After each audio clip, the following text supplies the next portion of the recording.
И последнее. Алданские спасатели отпраздновали День гражданской обороны, однако все прошло без торжественных концертов. Спасателям пришлось соревноваться в том, кто быстрее вытащит человека из раскореженной машины. Все подробности у Татьяны Вахниной. В результате дорожно-транспортного происшествия пострадал человек. Ему необходима помощь. Перед спасателями стоит задача – быстро и бережно извлечь раненого из стального плена. Такова легенда соревнований, прошедших в рамках празднования Дня гражданской обороны. Сотрудники МЧС продемонстрировали навыки, которые необходимы в работе.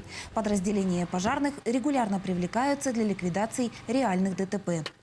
В 2015 году у нас было зарегистрировано 9 таких ситуаций, которые потребовали применения именно аварийно-спасательного инструмента для деблокирования пострадавших с автомобилей. В этот раз операция по спасению заняла 4 минуты. Мастерством и силой померились 3 команды. Соревнования между подразделениями МЧС по Алданскому району проводятся регулярно.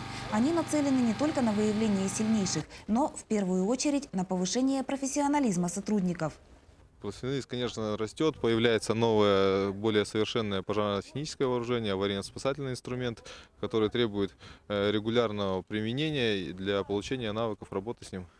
Как отмечают руководители Алданского гарнизона пожарной охраны, год от года сотрудники показывают все более высокие результаты. В соревнованиях, приуроченных ко Дню гражданской обороны, победили алданские спасатели. Второе место занял отряд города Томот. Замкнула тройку команда Нижнего Куранаха. Татьяна Вахнина, Сергей Шипачев, Дмитрий Заливин, НВК «Саха», Алдан.